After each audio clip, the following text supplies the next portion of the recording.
Olá, tudo bem com vocês? Oro ao Senhor para que todos estejam bem, em nome de Jesus. Mais uma semana com os nossos estudos. Hoje nós entramos no livro de Salmos e vamos ver ali onde tiver uma promessa da palavra do Senhor para nós, né? Nós vamos meditar, refletir e deixar o Senhor ministrar o nosso coração, aquilo que Ele tem para nós, em nome de Jesus. Começando no Salmo 1, eu quero ler o versículo 3, que diz assim: É como árvore plantada à beira de águas correntes, dá fruto no tempo certo, e suas folhas não murcham. Tudo o que ele faz prospera. Olha que texto maravilhoso, que contém uma promessa maravilhosa, né? Então, nós vamos ver aqui para quem, né, é essa promessa. Quem é essa pessoa que tudo que ele faz, tudo que essa pessoa faz, prospera. Eu acredito que se perguntassem para a gente, né? Você gostaria que tudo que você realizasse, tudo que você fizesse, tudo que você se propôs, se você tivesse, né, desejo de fazer, você já ter a certeza, vai prosperar, vai dar certo. Quando a Bíblia fala sobre José, né, uma das características que a Bíblia fala, quando ele estava como escravo lá no Egito, trabalhando na casa do Potifar, diz que tudo que ele colocava a mão prosperava. Então, essa promessa aqui no Salmo 1 já era uma promessa que se cumpriu na vida de José.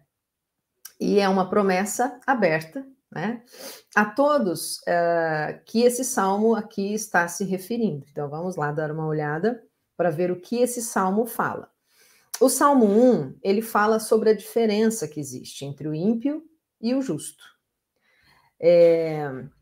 Mostra aqui nesse salmo atitudes, né, de cada um e como eles agem, e começa declarando que o justo não segue conselho dos ímpios.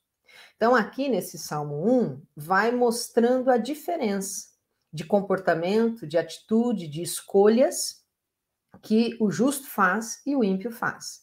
E aí, aqui o capítulo começa dizendo que o justo, ele não segue o conselho dos ímpios, não imita a conduta deles, nem se alia naquilo que eles conversam ou creem.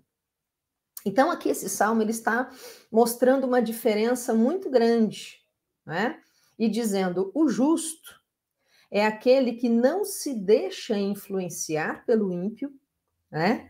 Ele não se alia com as coisas que o ímpio fala ou com aquilo que ele crê ou faz, certo?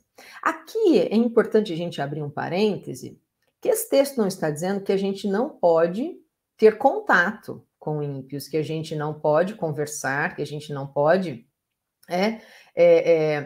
ter ali relacionamento. A gente vê Jesus fazendo isso, e Jesus deixando o exemplo, né?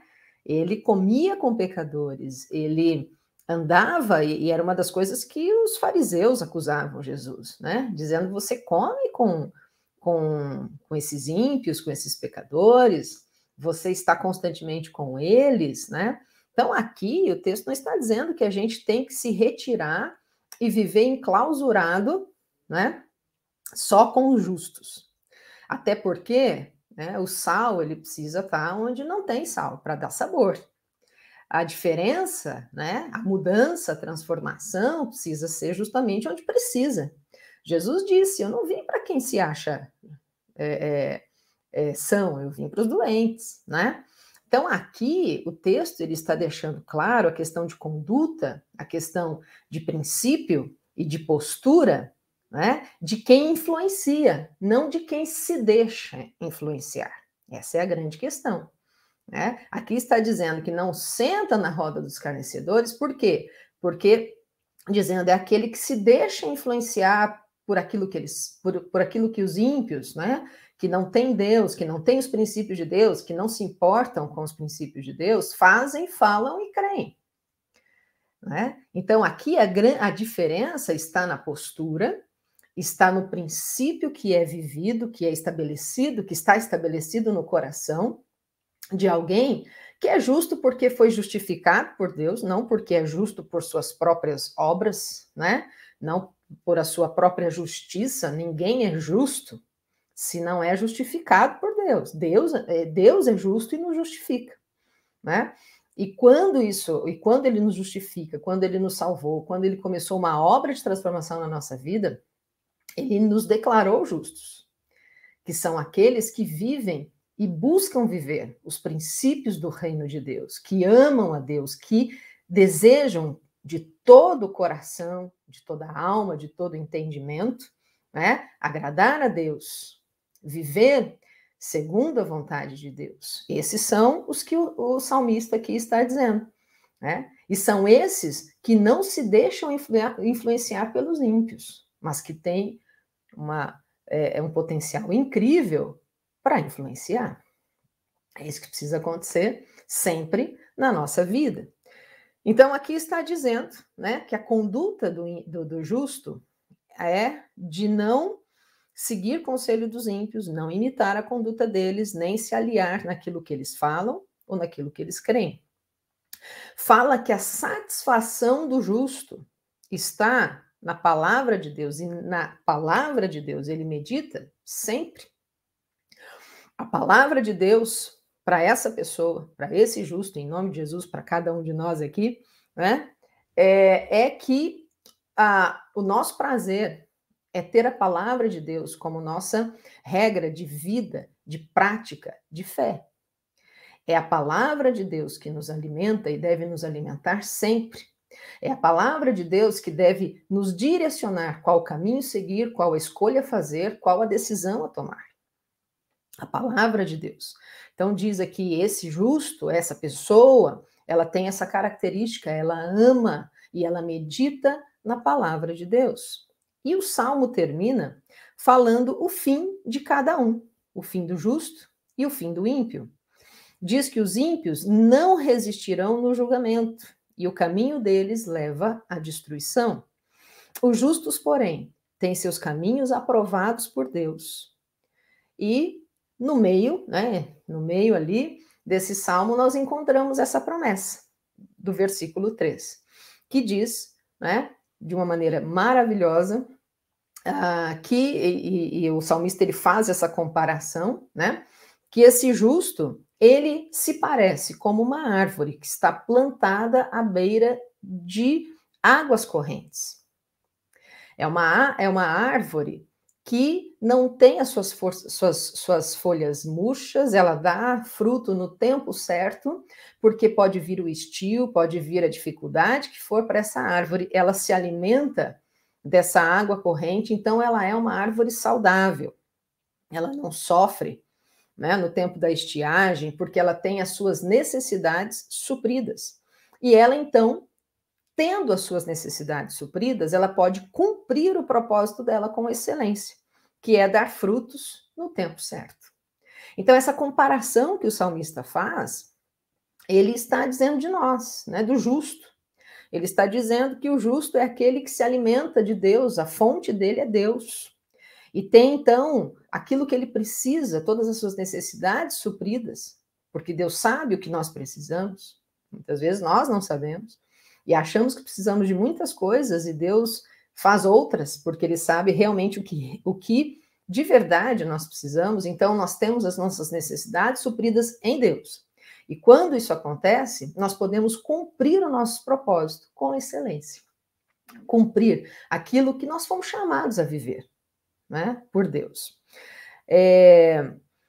E fala também que esse justo, tudo que ele faz, prospera, né? Que tudo que ele realiza, tudo que ele se propõe a fazer, prospera, dá certo, porque está debaixo da bênção de Deus. Porque aquilo que ele se propõe a fazer é segundo a vontade de Deus, é segundo cada princípio que ele adquiriu e se alimentou e aprendeu da palavra de Deus. Então, essa promessa aqui é uma promessa que nós podemos entender que é para nós, que nós podemos experimentar essa promessa a cada dia. Agora, como nós temos visto cada uma dessas promessas, né? A promessa, ela vem de Deus, e Deus se empenha em dizer, eu prometi, eu vou cumprir. Mas tem a nossa parte. Aqui o salmista, ele vai mostrando qual é a conduta do justo, o que o justo ama, qual é a fonte de vida desse justo, não é? De onde ele se alimenta, de onde ele recebe a força, a energia para viver a cada dia. Né?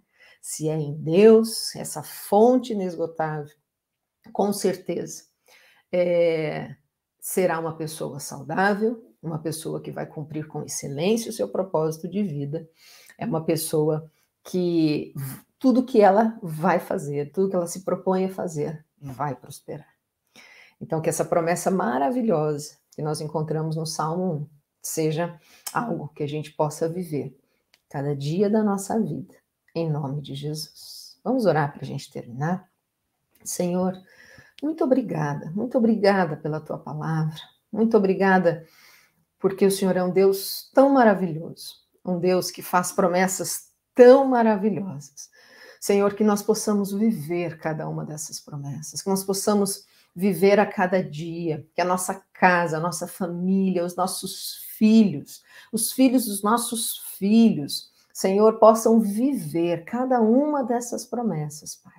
Em nome de Jesus. E continua, Senhor, a tua obra de transformação na nossa vida. Em nome de Jesus, que o Senhor seja a nossa fonte diária, de onde nós extraímos tudo aquilo que precisamos. Que a tua palavra seja a cada dia, Senhor, o nosso norte, aquilo que nos dá a direção. Em nome de Jesus, nós pedimos, Senhor, e te agradecemos. Amém. Amém. Que Deus abençoe de uma maneira muito especial a sua vida. Aí tenha uma semana muito abençoada, um final de semana muito especial na presença do Senhor. E se Deus quiser, a semana que vem a gente se vê. Tchau, tchau.